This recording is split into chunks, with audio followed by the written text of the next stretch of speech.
Hi, I'm Shonleigh. I'm Drapes. And we completed the belly to birth 2-day course, hypnobirthing course, back in July last year. Yep. We had our little boy in September, so we went about 12 weeks before we had him. And yeah, it was the best experience ever. For both of us, we loved it. It was an amazing birth. It was everything that I hoped it would be. It was everything that I sort of imagined it would be. I guess it all started on a Sunday night, and I went to bed and I knew something was kind of happening. I was 40 weeks and 3 days. And went to bed, kind of knew this could be the night. And it's really funny in the lead up, you're like, oh, is this the night? Is this the night? Oh, I feel something. So it wasn't until this night happened, I'm like, no, this is it. Like, I was really sure, intuitively I knew. Went to sleep for a couple of hours, woke up at 11 o'clock and knew, yep, it's on. And I thought, you know what, I'm just going to let him sleep, because I'd listened to Shari at Belly to Birth. She'd said, like, you know, they need, the husband or the partner or the father or whatever it is needs as much energy as possible. I've got a big job ahead. Like, come on. Yeah, apparently. So so I let him sleep, and I wanted to do it on my own anyway. I don't know what it was, but I just felt like I needed to do it by myself. So I came into the lounge room and I did all the, again, all the teachings that Shari taught us. So using the fit ball, I brought it into the lounge room and just did some stuff on that. I did all the breathing techniques. I put on some oils. I sniffed so much clary sage. It's not even funny, which honestly helped. Like, I felt so calm. I had lavender on, and I was watching Breaking Bad. I was like in a really good place and thinking like, okay, if this is kind of it, this is okay. And I was having, like surges, and I was doing it all, you know, by myself until about 2 o'clock. Knew my waters were going to break. Went to the bathroom, and they broke in the shower. I called out to you. I was like, hey, like, Draper, wake up now. Like, I think it's happening. He came sprinting down the hallway and was like, okay, what do we do? And I was like, I don't know. I've never had a baby before. Let's just remember what we got taught. Like, it's going to be okay. So I think I was still dreaming. I was sort of just, I heard it, and I just shot up out of bed, charged down the hallway, and like, then I'm like, oh, what do we do? What do we do? And like, so we got the book out though. Yeah, like we had a folder that Shari gave us. We got that out. Drapes had all the acupressure points, so he was doing some stuff like on my back to help with the like discomfort. It wasn't that bad like at that point at all. And I had a TENS machine, which is the best thing I could have done, and we did talk about that in the course as well. So all of my sensation was in my back, so I didn't really have any surges at the front. It was all the back. So I made sure that I had that TENS machine on the entire time. I was using it like literally from the start, hey? Yeah. So we just laboured here for as long as possible. I think we got, I think, three episodes of Breaking Bad in. Yeah, got just some Breaking together, Bad just in. sort of sat there and watched. Yeah, which was good, and it was just really calm, hey? Yeah, It was like, okay, we don't need to rush to the hospital. Like, previous to that, like you said, you would have thought, just get me in the car and go to the hospital 100%. quickly. But we didn't. We felt really confident in being at home, and it was like so much calmer and just nicer to be in your own environment. So we did that, and then it got to about 4:30 or something like that, and I found myself just in the toilet a lot, just like sitting there, not doing anything, but sitting there, and just it was like a safe place, which was weird. I didn't expect that would happen. Yeah. But I was doing all my breathing when I was sitting down. That was helping a lot. So learning those breathing techniques like definitely got me through. Hey, Yeah. you were like timing all the surges, yeah. And then there was a point where I was very deep in, like, and we talk about this all the time, and our friends will talk about it to us, and I'm like, I genuinely feel like it was like a hypnosis, and it sounds funny to say that, but it's just like you're so deep in breathing and so deep in like your affirmations that you kind of drown all the other noise out, and you feel like in a deep meditation like space.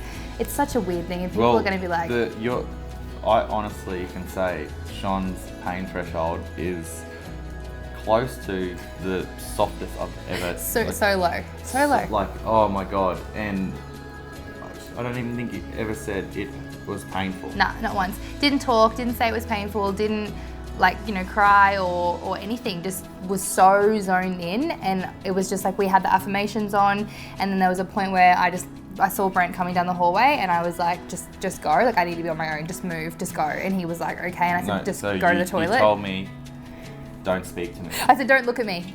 Go. And from that moment, for the rest of the pregnancy. No, labour. I didn't talk to her. I did not say one word. No. Like, I had big plans of talking her through this, and you know, everything you taught me, Shari taught me, talking her through, being by her side, that got thrown out the window. I didn't talk to her the whole labour. So I never thought I'd have like the super calm birth that we saw at belly to birth in the course, just because I'm not that calm person in like stressful situations. So I knew that I'd be able to like do the techniques, but I didn't think it would turn out the way it did. But yeah, so what happened next? It was obviously, there was lots of surges. We were calling the hospital. You were making sure that they knew what was going on. So everything you sort of get taught as a male on when to call hospital, surges within 10 minutes, all that sort of stuff. That's the only thing we got to remember. And that was all laid out for us in like a book. So you were just referring to it, like what do we do next? So we rung the first time and just let the hospital know. That was all. We were told to do that by Shari. She sort of told us that, and then everything was smooth sailing. We're looking good, and then things sort of started to ramp up a bit. Really ramp up. So it just got really intense. So like, people always say, oh, labour's so painful. And like, I don't recall it being really painful, just really intense feelings. And I remember that they talked about that in the course, like it will be really an intense feeling. And I'm like, like it'll still hurt. But it didn't feel like that. It just felt really intense, very like a lot of pressure. So the surges were happening for hours, and we'll fast forward it, but it ended up being about 6:30, 7 o'clock in the morning. Yeah. I was sitting down again on the toilet, feeling like I was in like that safe space, and I passed out. So because I wouldn't let him into the toilet, he didn't know, because he was in the bathroom drinking Breaker apparently, like playing something on his phone. Breakfast. You didn't want to talk to me. So, but I passed out, and I remember opening my eyes and I couldn't feel my legs. They were completely white. And I knew like, okay, shit, something's not right here. So, but at the same time, I wasn't stressed out. No. I wasn't like upset. I wasn't scared. I wasn't freaking out. I was just like, okay, what's happened? I said, honey, I need you to come in here for a sec. My legs are white. They're not moving. I can't feel them. I was trying to like pick my legs up, and they were just really heavy. So Drapes called the ambulance straight. No, you were on the phone, sorry, to the hospital. Called the hospital. At the time. Told them what was going on. Then I actually sort of missed that bit. I said, oh, look, the surges are now 4 to 5 within 10 minutes. And then she's like, all right, okay, so you're going to start thinking about coming in. I'm like, oh, also, she can't feel her legs. And she's like, where is she? Casually. Yeah, I'm like, where is she? I was like, oh, on the toilet. And she's like, ring the ambulance. I'm like, oh, God, here we go. Yeah. So I rang the ambulance, and basically she said that you could be delivering this baby on the bed. And that's when I dropped it. I thought, oh my God, I thought I was going to get like this beat on the side, cheer her on, because she was in the zone. But next minute I thought I was delivering. So you in that situation, you think it'd be like super stressful and you're freaking out, but I wasn't. I was just, again, it's like so hard to explain, but just so in my own head, in the moment, just knowing that everything was going to work out, it was going to be fine. I felt really calm. You did. So you were so calm that it was like, I was just frantic. Like I had to get her into the bedroom, get towels. They said, make sure, can you see the head? So he had to look for the head. Yeah, so the ambulance, I think she might have been one of the ladies there where they were talking to me, and actually hung up on her and dropped her. And I'm like holding her, her legs aren't working, trying to get her to the bed, just replaying, pulling my baby out like in my head. I was already there. So I finally get her down on the bed, and then I have to do the spread the legs and is there crowning, and it took a while, and she's asking me again, and I was like, hang on, this is the moment where I'm going to decide if I have to deliver my baby. And my eyes were closed the whole time. Yeah, so she's still just like in this hypno sort of just. My eyes were closed the entire time, from being on the toilet to having him in the bath. I did not open my eyes once. So we had an ambulance trip.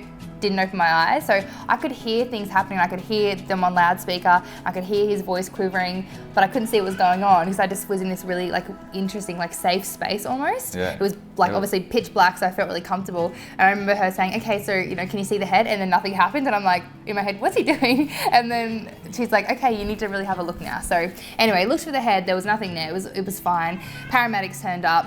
Picked me up, took us downstairs, went to the hospital in an ambulance, which was interesting and not how we kind of imagined it. But again, I felt really calm the whole time. Everyone else around me seemed a little bit stressed, but I wasn't. And then probably I remember having like the transition period that we got taught, which another thing, like education wise, I didn't know there was a transition period. I didn't know there was, different stages of labour. Like I had no clue. I thought it was just like the same, the whole way through. So I remember after I had him, I remember being in the ambulance, and that's when the transition stage was happening, and that's when it got really intense. And the ambulance lady kept saying to me, like, is this your first baby or second baby? Like, you're really calm. And I remember feeling like I am really calm. Like, this is not how I usually am. But I couldn't talk, and I didn't talk the whole labour. I was just silent. And I think that's how I kind of coped with it and dealt with what was going on.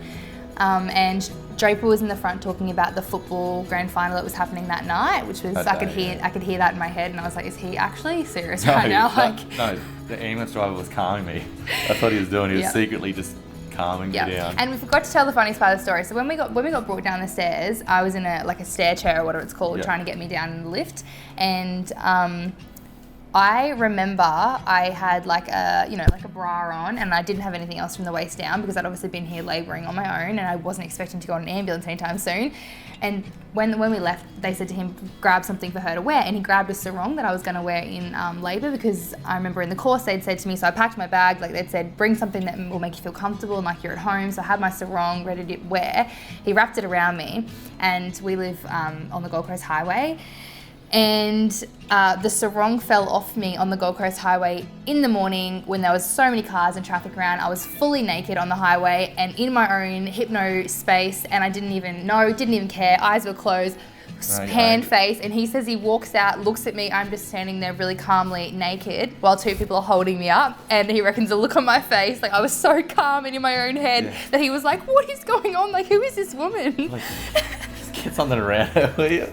Poor people on the highway. But that is how calm I was. Hey, that's like... I've never seen anything like it, honestly. It was so weird, and I just didn't even care. I don't even think I really knew at that point that I was naked. No. But anyway, so everyone saw that, which was great.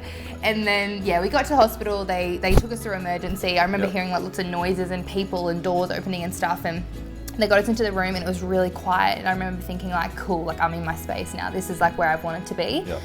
So legs started working again. That was all fine. They got me up and said, what do you want to do? And that was another part, like that was the main part, hey, that we talked about education-wise with the course that we loved, was knowing what we want to do. Exactly, and just like having choices. Like, I didn't know that you could say to them, no, I don't want you to do an internal exam and all those kind of things. So I didn't really have any preference around that. I didn't want them to do a lot of them, but I knew that I would like to know kind of where I'm at.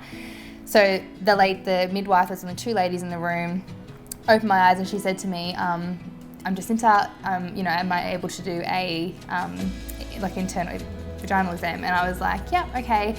And I remember thinking in my head, this is it, this is the moment. Like, I'm either really far along and this is happening, or like I'm not. I was thinking the same thing too. Yeah, and I remember Shari stressed about if you go there too early because you're not fully ready, you're dilated. That will send you home. And I remember the same time I was like, we were both thinking like this is the moment Shari talked about. But then at the same time, I sort of knew that it was happening because of the ambulance. Yeah, so she did it, and then she didn't tell us how far along we were. She just said to me, okay, you're about to have a baby. And I was like, okay, cool. And she goes, what do you want to do? And I said, I really want to get in the water. So she gave us 20 minutes she got the water in and filled up the tub and everything. So from time we got to hospital to the time Alfie arrived, I think it was an hour or so? About an hour and a bit. Yeah, so we're in the hospital. I was in the tub.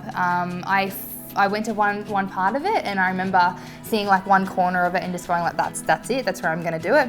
Went over and I just leaned over the tub for the whole time. So I was really comfortable. The only time I spoke was when you asked me, do you want some water? And I was like, yes, I need some water, thank you, because I had nothing to eat, nothing to drink for hours.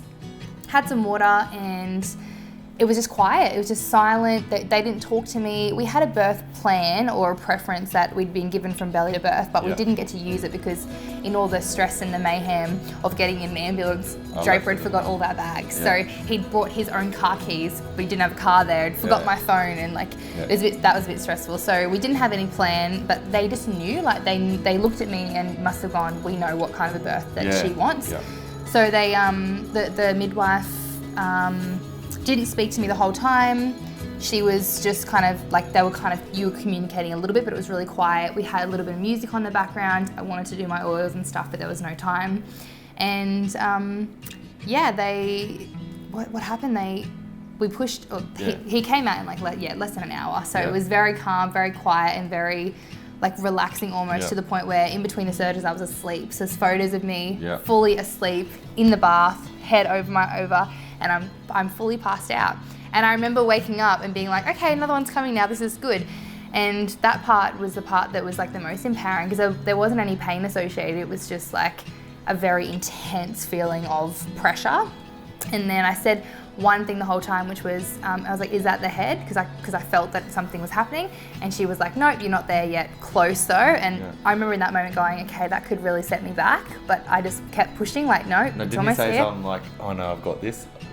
Yeah, I don't remember that, but you said, like, you recall. Shonleigh, I've got this. Yeah, he recalls Like, me actually saying out herself. loud, like, I've got this, which I probably would have done. Yeah. So I did that, and then I think it was 3 pushes, and he came flying out. Drapes was the first person to hold him, so Drapes actually delivered him and had him in the water and pulled him up.